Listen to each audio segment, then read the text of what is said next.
Alors là, on est chez moi, début 2017, et vu de l'extérieur, j'ai tout pour être heureux. Une belle maison, une compagne, et plein de projets. Mais voilà, à l'intérieur de moi, bah, c'est pas confortable. Je me sens pas zen. Et au final, j'ai le sentiment d'être loin d'être heureux.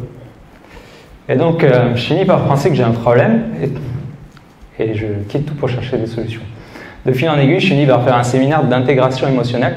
Ça va complètement changer ma vie. J'étais le bon ingénieur bien dans la tête, coupé de ses émotions, et là j'ai l'impression de mettre les doigts dans la prise. Et en fait, je me rends compte que je suis quelqu'un de sensible et qui s'était juste coupé de tout ça pour pouvoir se protéger. Donc, quand je questionne à l'intérieur, je me dis, est-ce que je reste là comme ça dans cette vie? Voilà, je sens pas d'énergie, ça fait brrr. Et je me dis, est-ce que je pars à l'aventure? Je me sens plein d'énergie, donc je prends un aller simple pour Madagascar, sans rien planifier à l'avance, pour juste suivre mon intuition. Et ma première surprise, je l'ai dans l'avion pour Madagascar, parce que ma voisine au début semble pas très avenante. Puis je décide de casser la glace quand même si je me prends un mur. Et au final, elle est super sympa et elle m'invite même à dormir chez elle quand elle apprend que j'ai nulle part où dormir à 2h du mat. Et comme Frédéric Lopez, il m'a toujours pas invité à son rendez-vous inter-inconnu, bah, j'ai décidé de me le créer. Et je me sens vraiment attiré par ces petits-enfants qui ont presque rien, mais qui débordent de joie de vivre et d'enthousiasme. Je suis fasciné par le contraste avec la vie moderne. Donc j'y vais, et puis je vais passer 2 semaines au milieu du peuple Mikea. Je vais vivre comme si j'étais des leurs. Et quand ils me voient bouger comme ça, danser en bougeant les fesses comme eux, ils sont surpris et morts de rire. Ils me parachutent au milieu de leur concours de danse. Et là, je ne peux plus passer inaperçu dans le village. Et tous les enfants, ils me courent après. Ils m'inondent de leur joie communicative.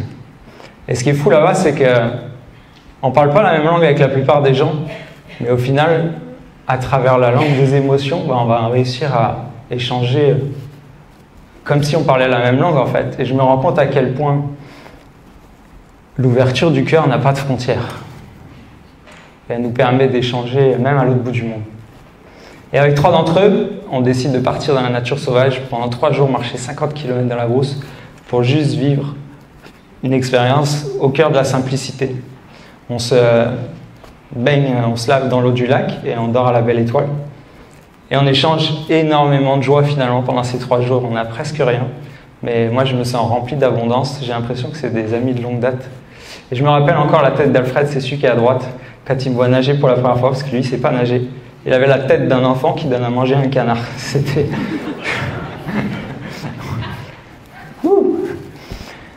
Et avant de partir du village, je vais donner des cours aux enfants sous forme de jeu, et ça renforce encore tous les liens qu'on a tous ensemble.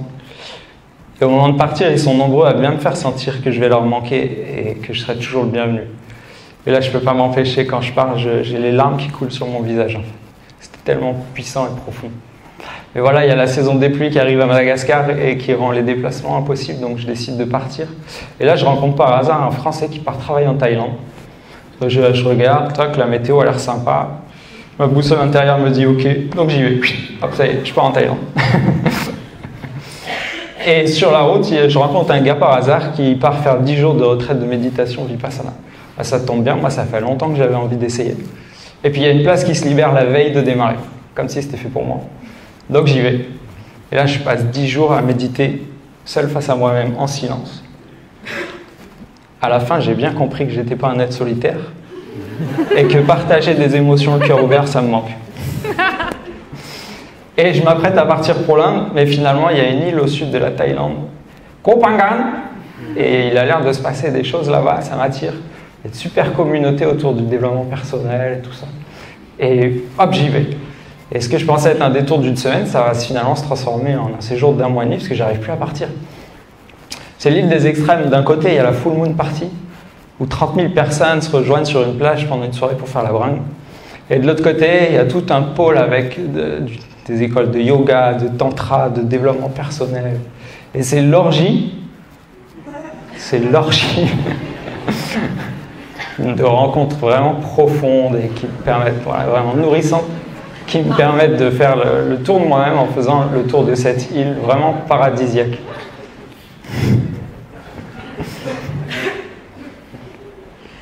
Et je me rends compte petit à petit que finalement toutes les barrières que je m'étais fixées, c'est des simples croyances que je peux choisir de lâcher. Et que plus je les lâche, plus je me reconnecte à ma sensibilité. Et plus finalement ma vie prend de couleur, je me sens vivant, vibrant. Et c'est ça que j'ai envie de vivre en fait. Je me rends compte que c'est ça que j'ai envie. C'est ça que j'ai envie pour nous.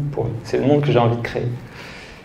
Et en fait, je me rends compte que j'ai pas besoin d'être à Madagascar ou en Thaïlande pour vivre ça. Je me rends compte que je peux rentrer chez moi avec ça, que c'est dans mon cœur. Et qu'à chaque fois que je me reconnecte à mon essence profonde, que je me rends vulnérable et que je dépasse mes peurs, ben je peux avoir des connexions comme ça profondes comme j'ai eu pendant tout ce voyage. Et ça, c'est super puissant. Et la Terre, finalement, a été explorée en long, en large, en travers. Et j'ai le sentiment que les Christophe Colomb de demain exploreront le continent. Même ceux d'aujourd'hui explorent le continent intérieur, finalement. Et j'ai envie d'inviter tous ceux qui le veulent à nous rejoindre.